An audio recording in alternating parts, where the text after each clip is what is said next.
misalnya kementeriannya itu cuma 20-an, itu namanya negara otoriter. Super nih. Kabinet super kompromi. Oh, Iya, dana APBN dan anggaran kementerian lembaga itu menjadi sasaran buat korupsi, jadi dana bancakan. Dia ada perasaan tidak percaya diri untuk melanjutkan pemerintahannya dan juga tidak bisa untuk memenuhi struktural. salam jumpa, salam Indonesia. Semangat banget, Bi. Lu dapat panggilan ya? Panggilan apa? Iya nih. Dari Kertanegara ya? Gue baru aja balik dari pembekalan. Enggak ngapa? Militer? Pembekalan, bukan baris-berbaris. Enggak, pembekalan yang tadi kan. Oh, hari ini pembekalan itu calon-calon yang bakal jadi menteri atau setingkat menteri ya, pejabat setingkat menteri ya? Iya, kabarnya gitu. Jadi kan hari ini hari Rabu nih, tanggal 16 Oktober. Besok Kamis. Iya, besok Kamis. Besok Jumat. Bukan itu yang mau gue bahas. Jadi di 2 hari sebelumnya dan hari kemarin itu dipanggil puluhan orang. Hari pertama tuh ada 58 atau 59 sih. Ya segituan orang lah dipanggil. Hari pertama 48 orang. 48 sih saya. Hari kedua 58 59 orang. Nah, isunya nih orang-orang ini tuh yang bakal dijadikan sebagai calon menteri ya, yang bakal masuk ke kabinet gitu. ya, Dan menteri, wakil menteri, dan kepala badan setingkat menteri. ya, nah terus hari Rabu ini ada pembekalan gitu. Nah, gue ngelihatnya ini kayak sesuatu hal yang memang nggak apa-apa ya, karena biasanya kan calon presiden kan emang mencoba mencari kandidat buat masuk ke kabinet. Tapi yang gue bikin gelisah tuh komposisinya kebanyakan orang partai, Fir. Kalau menurut lu ngeliat kayak gitu gimana? Oh, gue ngeliatnya ini dulu sih. Pertama, selain orang partai ya, karena kita tahu dalam setelah pemilu biasanya di Indonesia itu kan pembentukan kabinet itu ada orang partai pasti, karena kan mengakomodasi kepentingan politik, karena ya bahas jasa lah ya, karena sudah didukung makanya dia dapat jabatan. Tapi yang pertama tuh sebenarnya yang jadi yang jadi concern gue pertama jumlahnya sih, karena kan undang-undang berapa yang biasa yang sebelumnya kan bilang 34 kementerian ya dan lembaga. Dan hari ini kan sudah direvisi dan menjadi tergantung kebutuhan kan. presiden. Nah, masalahnya kebutuhan hari ini kok banyak banget ya, sampai tadi yang hari pertama 49, hari kedua 59, jadi total sekitar 100-an ya, jadi total 108. Ini kan jadi banyak banget ya. Maksudnya apakah dengan banyaknya menteri ini kemudian kerjanya akan menjadi lebih efektif? Menurut gue juga enggak. Kenapa? Karena misalnya gini, contoh ada masalah kasus HAM di suatu tempat, katakanlah misalnya di Pulau Bali gitu. Nah, terus juga kasus HAM ini pasti kan berkaitan dengan hukum nih. Nanti yang akan datang, yang mengeluarkan surat atau semacamnya itu menteri HAM atau menteri hukum. Itu aja udah tumpang tindih. Kadang di Indonesia tuh menurut gua menjadi tidak efektif bukan karena kebijakannya, tapi kebijakan di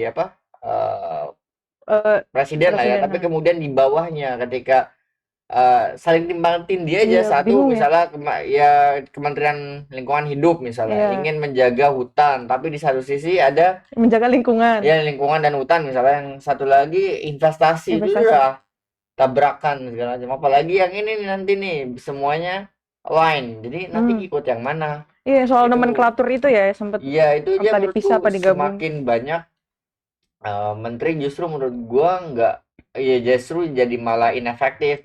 Alih-alih dia pengen cepat mendeliver program-program dan janji-janjinya Prabowo, justru yang ada malah tadi kerja jadi tidak efektif, tidak tepat sasaran, tidak ada kalau bukan nggak ada sih, lebih tepatnya mungkin lebih turun lah ya penanganan atau ya kerja-kerja ke presiden, kerja-kerja pada rakyat, jadi levelnya malah justru stuck atau bahkan lambat banget nih, karena harus koordinasi sana sini kan kementeriannya. Itu yang kedua, yang justru tadi yang lu bilang tuh, kebanyakan selain jumlahnya banyak tadi dibilang untuk kebutuhan presiden karena programnya banyak, ini jadi juga kompromi tadi yang gue bilang, jadi kompromi dan juga politik balas budi. Jadi jadi semakin banyak nih mengakomodasi kepentingan kelompok daripada ya kerjanya nanti, karena kita lihat aja tadi gua nggak tahu ya, harus dicek dulu misalnya kayak Tempo mengeluarkan tuh misalnya Golkar dipanggil 4 orang kan yang buat Banyak jadi tau, lebih iya lebih. ya kurang lebih gitu Iya. misalnya, terus Gerindra 5 atau 6 orang segala macam, dan Hmm. itu kan justru lebih banyak, justru lebih ketara kepentingan kelompok daripada untuk memperjuangkan rakyat. Gue sih ngelihatnya kayak Kayak gitu. gitu, dari ya jumlahnya banyak udah tidak efisien, karena Mm-mm. kalau kita berkaca pada sejarah di akhir apa di pertengahan 60-an, akhir masa kepemimpinan Presiden Soeharto, Soekarno. Soekarno sorry, Soekarno. itu kan sampai 100 menteri. 100 menteri dengan ya termasuk dalamnya wakil menteri ya. Iya. Segala macam itu sampai 100, dan itu diprotes, dan ya ternyata lebih banyak mengakomodasi kepentingan politiknya Hmm. Soekarno daripada kemudian menyelesaikan masalah yang ada di masyarakat. Misalnya inflasi yang Mm-mm. terus-menerus sampai 600% katakanlah, terus apa pengangguran dan segala macam, dan itu malah tidak diselesaikan, malah yang ada agenda-agenda politik yang diutamakan. Bagaimana Iya. menciptakan stabilitas politik ketika saat itu tuntutannya adalah pembubaran PKI dan segala Hmm. macam lah ya. Jadi ya nggak efisien, justru malah didemo sama sama mahasiswa kan saat itu. Nah, Mm-mm. gua curiga, ya bukan curiga sih, kalau kita berkaca sejarah gitu, iya ada kemungkinan juga nanti tidak efektif pemerintahan ini, karena banyaknya menteri tidak menjamin gitu, banyaknya menteri dan kementerian dan Mm-mm. lembaga gitu tidak menjamin justru kerja tepat sasaran. Amerika saja negara adidaya yang bukan cuma mengurus negaranya sendiri, melainkan juga Iya. negara luar gitu ya, Iya, iya. negara luarnya diintervensi apa segala macam, itu cuma punya 15 kementerian Nah, dan lembaga. BTW Fir, Indonesia Indonesia banyak banget. ya katakanlah misalnya kemarin yang Eh, dipanggil 40, banyak banget 49. iya, 108 orang. Ini sih, gue jadi inget omongannya Pak Prabowo nih. Hmm. Belum lama ini kan. Dia tuh sempet nyinggung juga soal alasan kenapa dia akhirnya mendukung adanya koalisi atau kabinet gemuk ini, Fir, yang Ya. banyak banget orangnya. Alasannya adalah untuk mewakili seluruh wilayah Indonesia yang luas. Tapi dia juga nyinggung soal kalau misalnya kementeriannya itu cuma 20-an kementerian, itu namanya negara otoriter, bilangnya gitu, Fir. Ya, Itu pernyataannya tuh bikin kayak, menurut lu gimana, Fir? Kalau menurut gue ya sih itu kayak tadi ya kesannya kalau kita tolak ukur Amerika. demokrasi itu Amerika, buktinya 15 kan, dan Iya. lebih efektif karena yang tadi justru semakin banyak menterinya, semakin banyak apa koordinasi yang Koordinasinya. harus dilakukan. Yang itu satu, yang kedua ya dana APBN Hmm. dan anggaran kementerian lembaga itu menjadi sasaran buat apa korupsi, jadi dana bancakan. Kenapa? Karena ya kita tahu sampai hari ini, bahkan di periode keduanya Jokowi kan ada pelemahan KPK, bahkan publik juga tidak tahu nih, tidak transparan lah pemerintah Iya, iya. terhadap Nggak akuntabel. apa ya, tidak transparan terhadap anggaran dan segala macam. Jadi ya patut dicurigai gitu, misalnya kalau ya ini ya siap-siap aja, banyak yang anggaran, banyak yang kementerian dan anggarannya juga pasti banyak, itu akan lebih banyak buat ya, kepentingan kelompok daripada kepentingan rakyat. Gue jadi agak ngeri juga nih, Fir. Soal ini ya, soal jumlah kabinet Hmm. yang gemuk ini ya. Hmm. Tadi lu juga udah ngomongin juga soal gimana potensi kepentingan golongan ini bakal langgeng karena diakomodasi gitu. Sebenarnya kan Pak Prabowo ini ketika jadi presiden tuh udah mulai kelihatan ya, dia akan dihantui berbagai masalah. Kayak utang yang berapa ribu triliun Iya. itu, terus kayak program-program dia yang sebenarnya butuh dana.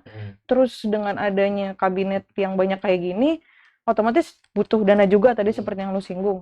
Nah, itu tuh nanti ke depannya tuh sebenarnya apa sih yang dibayangkan sama Prabowo gitu dengan adanya apa namanya rencana dia untuk menggemukkan kabinet ini? Ya enggak tahu, kok tanya saya. Memang Itu harusnya gitu mulu. iya, pertanyaan itu harusnya sebenarnya ke Prabowo, tapi kan Enggak, kita mencoba menjadi Pak Prabowo dulu di ya sini. cuma dia kan, ya gue ngeliatnya sih Prabowo ingin melaksanakan semua janji-janji kampanyenya, yang pasti tadi konsekuensinya adalah butuh anggaran yang sangat besar. Dia tahu juga Indonesia punya banyak utang, dan banyak yang apa jatuh tempo dalam waktu dekat kan. Itu Iya, jadi iya. PR kan, bagaimana cara membayar bunga hutang dan segala macam. Jadi ya, yang gua lihat sih ini pertama ambisi Prabowo yang ingin Indonesia sejahtera dengan caranya dia, dengan programnya dia, tapi di satu sisi yang dikorbankan adalah tadi Rakyat. ya kamu ya pasti itu ya, dari setiap pemilu kan kita sebenarnya nggak tahu gitu siapa pemenangnya, entah pemilu pusat, pemilu daerah Daerah, gitu. Tapi yang pasti jadi korban cuma satu, yang kalah pasti satu, rakyat. rakyat. Lanjut lanjut tadi.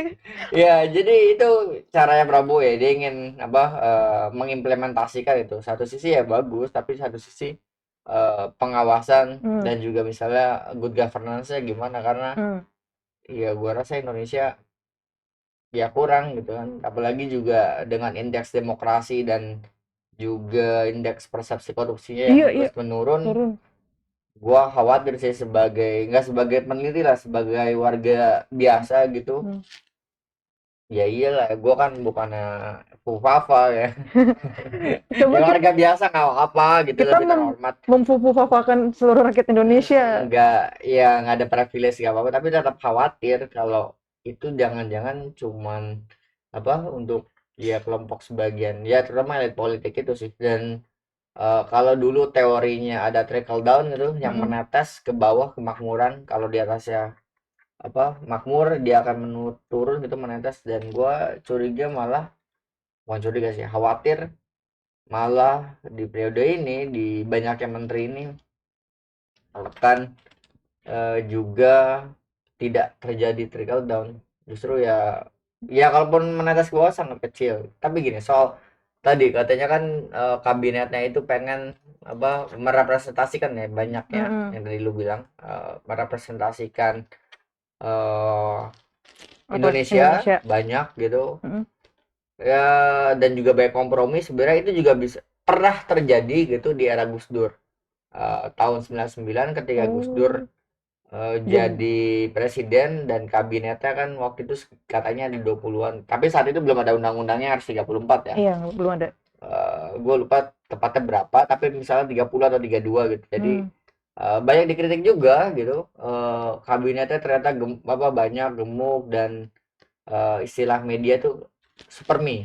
Super nih, kok super? Kabinet super kompromi. Oh, Jadi sebenarnya ini agak-agak mirip ya. Dan ya, dan juga misalnya merepresentasikan saat itu ada menteri yang dari timur. Jadi kan hmm. ini merepresentasikan Indonesia gitu Hmm, ya. hmm, hmm. Dari tiap pulau, tiap daerah, tiap misalnya kelompok agama Hmm. terwakili gitu. Dan juga dia ya pasti align dengan partai politik. Tapi ya ini adalah apa bentukannya Hmm, kabinetnya hmm, yang hmm. tadi super me itu super Super kompromi. kompromi. Tapi di tengah jalan Gus Dur melakukan seleksi alam dengan Hmm. melihat kinerjanya kan, menilai kinerja, dan kemudian ada dugaan-dugaan korupsi. Jelas. Nah, kemudian Gus Dur mereshuffle. Ya, memang jumlah KL tidak tidak berubah, tapi Hmm. kemudian banyak orang yang tadinya kader Golkar Hmm. misalnya itu JK, Hmm. Menteri Perindustrian kalau nggak salah, kemudian diduga melakukan korupsi, Hmm. dipecat, di reshuffle, diganti. Terus kemudian Laksamana Soekardi juga dari PDI Hmm. Perjuangan, ya dipecat, diganti dengan yang baru. Dan kalau nggak salah ya lebih nggak terlalu merepresentasikan partai politik lah ya. Hmm. Dan Hmm. bisa jadi ini juga yang dilakukan misalnya sama Prabowo dengan banyaknya 49, dan 49 ini yang di hari pertama dipanggil ya, Hmm. juga banyak wajah-wajah lama kan, Iya iya. wajah-wajah yang menjadi Hmm. menterinya Jokowi saat Joko ini. Widodo. Dan gua rasa ini analisis gua, jadi ya Prabowo harus menerima paket ini karena demi dia aman, dan Hmm. juga ya dia dapat endorse dari Jokowi dan Hmm. balas budi katakanlah. Ya udah ada berapa berapa menteri Jokowi yang dipanggil kemarin, Ada belasan deh. belasan Iya. ya. Dan kemudian yang baru-baru, wajah baru ini adalah orang-orangnya Prabowo gitu, Hmm. dan Tim pendukungnya ya waktu tim itu dari mendukung dan parpol. wamen apa segala macam ponakannya apa. Dan ya udah ini terima dulu, bisa bisa jadi seperti itu. Tunggu misalnya 3 bulan atau 100 hari, Hmm. biasanya kan ada apa nih capaian 100 hari, dan Hmm. kemudian 1 tahunnya gimana. Iya. Dan gua rasa Prabowo juga bukan nggak mungkin untuk melakukan apa yang seperti Evaluasi ya gitu ya. ya yang dilakukan oleh Gus Dur. Oke, kita kompromi, kita terima dulu. Hmm. Tapi setelah berjalan, misalnya katakanlah kalau 3 bulan sih terlalu cepat untuk reshuffle. Tapi menurut gua setahun Hmm. setahun ini dievaluasi dan mungkin diganti orang-orangnya, entah orang-orang yang partai politik menjadi profesional diganti orang profesional, atau yang orang-orang lama nih yang menteri dari Jokowi, Iya. era Jokowi diganti dengan orang-orang baru, orang-orangnya Prabowo. Bisa jadi kayak Iya, bisa jadi kayak gitu. Oke. Oke, Fir. Sip. Gue balik lagi nih ke soal jumlah nih. Ini selain representasi dan tadi apa kemungkinan potensi yang akan dilakukan Prabowo seperti itu. Tapi tuh kenapa sih, Fir? Ada hal lain lagi nggak sih yang memotivasi Pak Prabowo untuk melakukan itu, akomodasi segemuk itu Iya, gitu? kalau gua nggak tahu ya. Pasti tadi yang pasti dia ingin apa? Dia yang pasti ingin mengimplementasikan semua janji-janjinya, program-programnya. Yang kedua ya tadi karena kabinet Prabowo dan Gibran ini didukung oleh banyak partai, ya udah konsekuensi logisnya adalah harus menampung semuanya. Yang soal lu diskusi di luar kamera, yang soal pede nggak pede itu, yang lu bilang kenapa bisa segemuk itu, lu bilang oh iya, oke. kan lu bilang pede nggak pede. Iya, tapi kan itu apa hal lain ya, maksudnya tadi dari misalnya kita harus melihat dari, kalau kata Anwar Gonggong kemarin apa, psikologi histori. Dari psikologi histori, ketika Soekarno membentuk kabinet Dwi Kora II, kabinet 100 menteri, dia ada perasaan tidak percaya diri untuk bisa melanjutkan pemerintahannya, dan juga tidak bisa untuk memenuhi Tritura, 3 tuntutan rakyat gitu ya. Jadi dia coba mengakomodir, ya udah banyak sih nih, yang penting gua rasa bisa gitu ya untuk mendeliver tuntutan rakyat sambil juga gua menjalankan pemerintahan dan tujuan pemerintahan ini kayak gimana. Dan gua rasa juga itu bisa jadi juga terjadi di Prabowo gitu ya, bahwa secara psikologis Prabowo jadi nggak pede sebenarnya dengan kalau dia membentuk kabinet yang misalnya 34. Dia tidak pede kalau misalnya tadi ya soal jatah gitu, misalnya Golkar cuma dapat 4 sedangkan yang lain 2, terus kalau Golkar nggak segini nanti bisa jadi Golkar akan tarik diri dan menjadi oposisi, karena bisa jadi seperti itu. Dan bisa jadi juga misalnya Prabowo ini nggak pede dengan program-programnya bisa terimplementasikan dengan baik, makanya ya udah gua bikin yang banyak biar ini masuk program ini, masuk di kementerian ini, masuk semuanya dapat jatah gitu jadi ya. Iya, jadi secara psikologis bisa jadi misalnya Prabowo tidak pede. Ya tentu misalnya bisa dikritik itu tidak tepat, karena kita harus lihat kondisi di zaman Bung Karno di tahun 60-an itu tentu beda dengan kondisi hari ini. Tapi gua kalau ngeliat dari psikologi histori ya ada kemungkinan mirip-mirip kayak gitu, walaupun Prabowo secara di luar ya dia kan firm ya, iya kita akan kuat, kabinet ini pemerintahan yang bagus. Kenapa kita ajak banyak orang ya, karena kita ingin stabilitas. Ya itu, kalau misalnya tidak berkompromi, tidak menerima saran atau permintaan dari partai politik pengusung, ya jadi Prabowo akan kehilangan dukungan dari satu partai, 2 partai gitu. Dan harusnya ya itu nggak masalah, Prabowo kan presiden dan punya hak prerogatif. Dan justru dengan tidak adanya partai yang semua bergabung, maksudnya ada oposisi gitu, ketika ada partai yang oposisi tidak digabung dalam pemerintahan, itu juga sebenarnya kan bagus untuk demokrasi kita. Ada check and balances, ada yang ya mengawasi lah, dan kemudian bisa menjadi penyambung lidah rakyat gitu ya. Rakyat Soekarno. Ada rakyat yang ya misalnya ada undang-undang Cipta Kerja misalnya yang kayaknya nggak sesuai nih, ada revisi misalnya, ada RUU apa gitu ya, kayak ini pelibatan suara publik kan harus ada tertampung ya. Ya kalau misalnya semua nyambung ke koalisi pemerintah semuanya ya sama, jadi kan ini yang jadi masalah kalau kata tesisnya Marcus Missner gitu di buku terbarunya President Coalitions gitu, bahwa presiden hari ini di Indonesia dengan sistem yang sangat presidensial ini justru bisa menjadi sangat powerful karena dia bisa menjadi aktor yang untuk menghubungkan semua kekuatan demokrasi. dengan alih-alih stabilitas. Hmm. Ya misalnya dengan DPR, dengan orgas keagamaan, Hmm. dengan polisi, TNI dan segala macam. Walaupun even dalam konteks Jokowi itu bukan ketua umum partai politik. Iya, iya, iya. Jadi ya gitu. Jadi minta stabilitasnya ya gini. Jadi ini mungkin belajar ya dari SBY gitu. SBY kan melihat bagaimana dia Ketika lengser, setelah enggak lengser. SBY dia ikut dalam pemerintahan kabinetnya Gus Dur, bagaimana Oh. dijatuhkan kan Gus Dur. Jadi waktu itu gue baca di bukunya Markus Mister juga wawancara dengan Gus Dur. Gus Dur bilang bahwa koalisi itu dibangun ketika untuk meraih kekuasaan.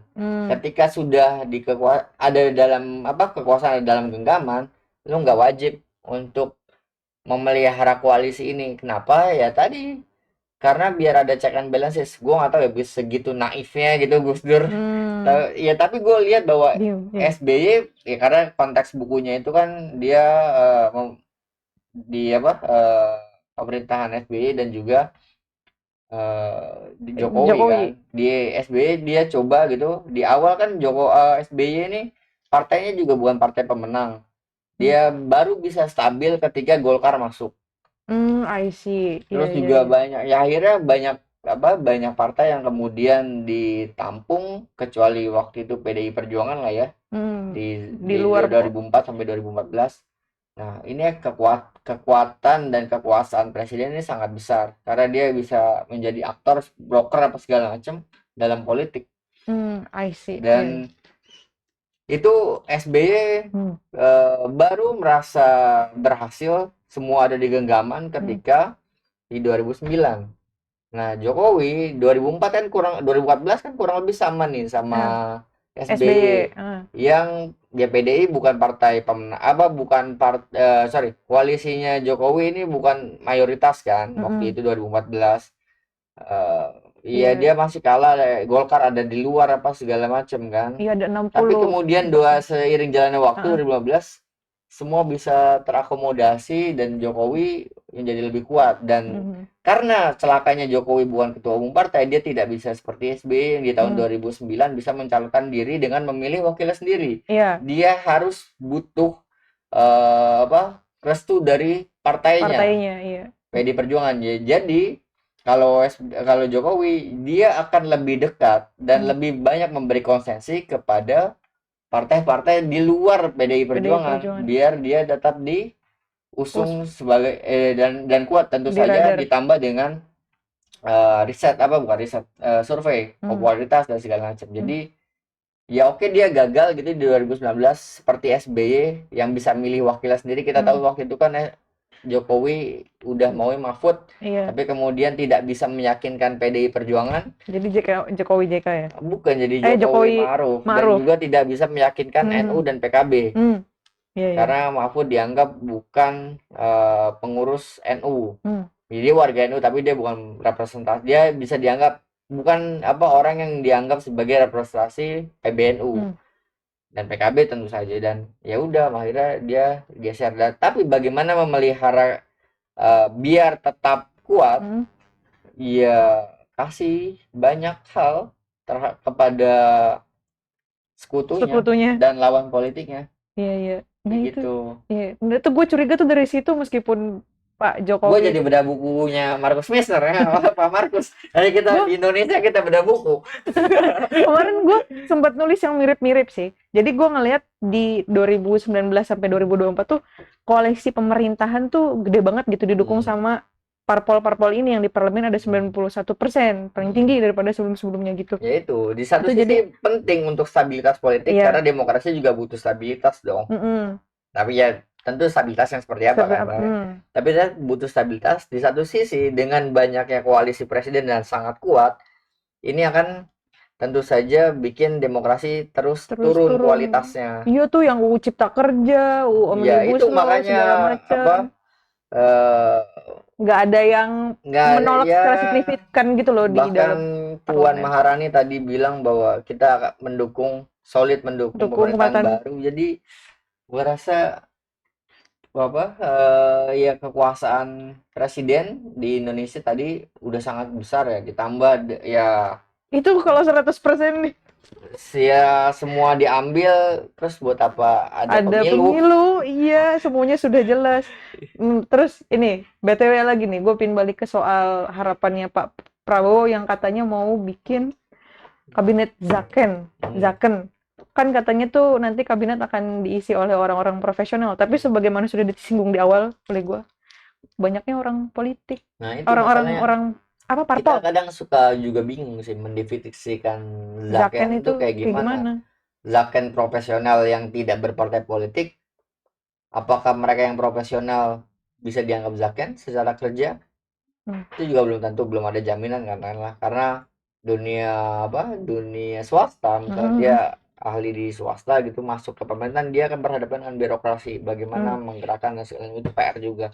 Yang kedua, kalau dia anggota partai politik, katakanlah politisi gitu, apakah dia nggak bisa disebut zaken kalau misalnya memang backgroundnya itu ya memang sesuai, misalnya menteri komunikasi gitu ya, dia misalnya PhD di bidang komunikasi, Bukan relawan. iya bukan giveaway menteri kayak Budi Ari gitu ya. Ya giveaway menteri. Gitu bener. Tapi kan Enak banget giveaway menteri mau. kritik dulu yang keras. Tapi BTW kalau misalnya paling tidak kalau dia bukan bagian dari parpol kan nggak ada konflik of interest gitu loh. Jadi Ya nggak ada karena bisa jadi tidak ada konflik interest, tapi bisa jadi juga dia kayak yang tadi gue bilang bahwa dia akan mendapatkan musuhnya dalam tanda kutip ya di birokrasinya di kementerian, bisa jadi iya sih. banyak orang yang sudah terafiliasi gitu dengan partai politik atau apa ya menggagalkan kerja-kerjanya, Soalnya gue program-programnya. galau juga tuh kayak kemarin-kemarin kan kayak SYL lah, terus kayak orang-orang yang ada di kementerian tuh pada akhirnya ternyata terlibat juga gitu sama korupsi gitu loh, Fir. Ternyata kayak apa Iya. batu bara itu Iya. dan segala macem itu yang bikin gue bingung. Juliawan Batubara apa Juliawan Saragi? Bukan. Batu bara gitu. Terus ini gimana nih? Kita biarin aja ya Pak Prabowo kayak gitu. Ya mau gimana kan, lagi-lagi yang jadi orang kalahnya adalah rakyat, pihak yang kalah gitu. Jadi ya kita berharap pada elit, kalaupun Prabowo gitu sulit ya, karena gue dulu bekas wartawan, jadi gue harus punya apa eh sifat yang POV-nya lebih luas ya, Fir. iya enggak lebih skeptis Lagi terhadap skeptis. segala hal, apalagi sama pemerintah. Emang percaya 100% sama pemerintah? Jangan bro. Percaya sama pemerintah gitu. Jadi gue skeptis gitu, sambil ya moga-moga memang apa yang dikhawatirkan publik terutama civil society gitu terhadap praktik pengakomodasian kepentingan partai politik dalam kabinet itu tidak terbukti tentu saja, walaupun kita tahu chance-nya lebih mungkin 95%. 35% aja dipercaya dan berharapan, tapi paling enggak ya itu sih rakyat cuma bisa berharap dan benar-benar gitu mereka yang dipilih benar-benar kerja untuk rakyat, bukan untuk bukan untuk kepentingan golongannya, seperti yang bilang Prabowo kan bahwa menteri saya dilarang untuk ambil duit dari APBN kurang lebih kayak gitu kan kutipannya.